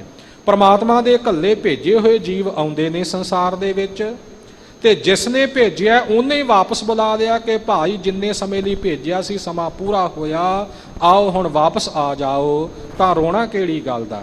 ਮਤ ਮੈਂ ਪਿੱਛੇ ਕੋਈ ਰੋਵ ਸੀ। ਵਾਹਿਗੁਰੂ ਕੀ ਰਜ਼ਾ ਵਿੱਚ ਰਾਜੀ ਰਹਿਣਾ। ਸਾਡੇ ਜੋਤੀ ਜੋਤ ਸਮਾਉਣ ਤੋਂ ਬਾਅਦ ਕਿਸੇ ਨੇ ਰੋਣਾ ਨਹੀਂ। ਸੋ ਮੈਂ ਮੂਲ ਨਾ ਪਾਇਆ। ਭਾਈ ਉਹ ਜਿਹੜਾ ਰੋਣਾ ਪਿੱਟਣਾ ਹੈ ਨਾ, ਸੋ ਮੈਂ ਮੂਲ ਨਾ ਪਾਇਆ। ਉਹ ਮੈਨੂੰ ਮੂਲੋਂ ਹੀ ਭਾਇਆ ਨਹੀਂ, ਮੂਲੋਂ ਹੀ ਚੰਗਾ ਨਹੀਂ ਲੱਗਦਾ ਜਿਹੜਾ ਕਿਸੇ ਦੇ ਚਲਾਣਾ ਕਰ ਜਾਣ ਤੋਂ ਪਿੱਛੋਂ ਰੋਣਾ ਪਿੱਟਣਾ ਹੈ, ਇਹ ਨਹੀਂ ਚੰਗਾ ਲੱਗਦਾ। ਕਿਉਂਕਿ ਹੋਈ ਤਾਂ ਵਾਹਿਗੁਰੂ ਦੀ ਆਗਿਆ ਹੀ ਹੈ ਨਾ, ਰਜ਼ਾ ਹੀ ਹੈ ਨਾ। ਮਹਾਰਾਜ ਦੇ ਪਾਵਨ ਬਚਨ ਧੰਨ ਸਤਿਗੁਰੂ ਨਾਨਕ ਦੇਵ ਸਾਹਿਬ ਜੀ ਕੇ ਸੋ ਅਲਾਣੀਆਂ ਬਾਣੀ ਦੇ ਵਿੱਚ ਵੀ ਐਸੇ ਬਚਨ ਆਉਂਦੇ ਨੇ। ਸਾਹਿਬ ਸੰਭਾਲਿਹ ਪੰਥ ਨਿਹਾਲਿਹ ਅਸਾ ਪੇ ਉਥੈ ਜਾਣਾ, ਜਿਸ ਕਾ ਕੀਆ ਤਿਨਹੀ ਲੀਆ ਹੋਆ ਤਿਸੈ ਕਾ ਭਾਣਾ। ਜਿਸ ਨੇ ਪੈਦਾ ਕੀਤਾ ਸੀ ਉਹਨੇ ਵਾਪਸ ਲੈ ਲਿਆ, ਜਿਨਨੇ ਸਰੀਰ ਬਖਸ਼ਿਆ ਸੀ ਤੇ ਸਰੀਰ ਵਿੱਚ ਜਿੰਦ ਆਤਮਾ ਪਾ ਕੇ ਜ਼ਿੰਦਗੀ ਬਖਸ਼ੀ ਸੀ, ਉਹਨੇ ਜੀਵ ਆਤਮਾ ਨੂੰ ਵਾਪਸ ਬੁਲਾ ਲਿਆ। ਸੋ ਇਸ ਪ੍ਰਕਾਰ ਗੁਰਮੁਖਾਂ ਨੂੰ ਸਤਿਗੁਰੂ ਜੀ ਨੇ ਇਹ ਅਵਸਥਾ ਬਖਸ਼ੀ ਹੈ ਕਿ ਆਏ ਦੀ ਖੁਸ਼ੀ ਨਹੀਂ, ਗਏ ਦਾ ਗਮ ਨਹੀਂ, ਜੰਮਣ ਮਰਨ ਇੱਕੋ ਜਿਹੀ ਅਵਸਥਾ ਦੇ ਵਿੱਚ ਰਹਿਣਾ। ਸੋ ਹਜੂਰ ਫਰਮਾਉਂਦੇ ਨੇ ਕਿ ਰੋਣਾ ਸਾਨੂੰ ਭਾਉਂਦਾ ਨਹੀਂ, ਚੰਗਾ ਨਹੀਂ ਲੱਗਦਾ। ਰਹਿਤਨਾਮਿਆਂ ਦੇ ਵਿੱਚ ਵੀ ਗੁਰੂ ਕੇ ਇਹ ਬਚਨ ਆਉਂਦੇ ਨੇ, ਮਰੇ ਸਿੱਖ ਤੇ ਕਰੇ ਕੜਾ, ਤਿਸ ਕੁਟੰਬ ਰੁਦਨਾ ਬਹੁ ਨਾਹ। ਜਦੋਂ ਪ੍ਰਾਣੀ ਚੜ੍ਹਾਈ ਕਰ ਜਾਵੇ, ਕੜਾ ਪ੍ਰਸ਼ਾਦ ਦੀ ਦੇਗ ਤਿਆਰ ਕਰੇ, ਸੰਸਕਾਰ ਉਪਰੰਤ ਗੁਰੂ ਕੀ ਹਜ਼ੂਰੀ ਵਿੱਚ ਆ ਕੇ ਅਲਾਣੀਆਂ ਦਾ ਪਾਠ ਕਰੇ, ਸੁਣੇ, ਕੜਾ ਪ੍ਰਸ਼ਾਦ ਵਰਤਾਵੇ, ਕੁਟੰਬ ਪਰਿਵਾਰ ਜਿਹੜਾ ਉਹ ਰੋਵੇ ਨਾ, ਬਲਕਿ ਬਾਣੀ ਪੜ੍ਹੇ, ਸਿਮਰਨ ਕਰੇ, ਜਿਹਦੇ ਨਾਲ ਮ੍ਰਿਤਕ ਪ੍ਰਾਣੀ ਦਾ ਵੀ ਭਲਾ ਹੋਵੇਗਾ, ਜਿਹਦੇ ਨਾਲ ਆਪਣਾ ਵੀ ਭਲਾ ਹੋਵੇਗਾ। ਸੋ ਮਹਾਰਾਜ ਫਰਮਾਨ ਕਰਦੇ ਨੇ, ਮੇਰੇ ਪਿੱਛੋਂ ਕੋਈ ਰੋਵੇ ਨਾ ਭਾਈ, ਉਹ ਮੈਨੂੰ ਮੂਲੋਂ ਹੀ ਚੰਗਾ ਨਹੀਂ ਲੱਗਦਾ ਜਿਹੜਾ ਕੋਈ ਰੋਣਾ ਪਿੱਟਣਾ ਹੈ। ਮਿਤ ਪੈਜਾ ਮਿਤ ਬਿਗਸਾ। ਤੇ ਹਜ਼ੂਰ ਬਚਨ ਕਰਦੇ ਨੇ ਕਿ ਜਰਾ ਖਿਆਲ ਕਰਕੇ ਤਾਂ ਦੇਖੋ, ਪਰਿਵਾਰ ਦੀ ਬੇਨਤੀ ਕਿ ਮਹਾਰਾਜ ਰੋਣਾ ਆ ਹੀ ਜਾਂਦਾ ਹੈ ਨਾ, ਦੁੱਖ ਤਾਂ ਹੁੰਦਾ ਹੀ ਹੈ। ਮਹਾਰਾਜ ਕਹਿੰਦੇ ਨਹੀਂ ਭਾਈ, ਦੁੱਖ ਵਾਲੀ ਗੱਲ ਨਹੀਂ। ਮਿਤ ਪੈਜੈ, ਕਿਸੇ ਦੇ ਮਿੱਤਰ ਨੂੰ ਪੈਜੈ ਪਹਿਨਾਇਆ ਜਾਵੇ, ਭਾਵ ਵਡਿਆਈ ਮਿਲੇ ਸਰਕਾਰੇ ਦਰਬਾਰੇ ਤੋਂ, ਤਾਂ ਮਿੱਤ ਬਿਗਸੈ, ਉਹਦਾ ਜਿਹੜਾ ਮਿੱਤਰ ਹੈ ਉਹ ਪ੍ਰਸੰਨ ਹੁੰਦਾ, ਖੁਸ਼ ਹੁੰਦਾ ਹੈ। ਜਿਸ ਮਿੱਤ ਕੀ ਪੈਜ ਭਾਵੈ। ਜਿਸ ਮਿੱਤਰ ਨੂੰ ਆਪਣੇ ਮਿੱਤਰ ਦੀ ਪੈਜ ਭਾਉਂਦੀ ਹੈ, ਜਿਹਨੂੰ ਇੱਜ਼ਤ ਚੰਗੀ ਲੱਗਦੀ ਹੈ।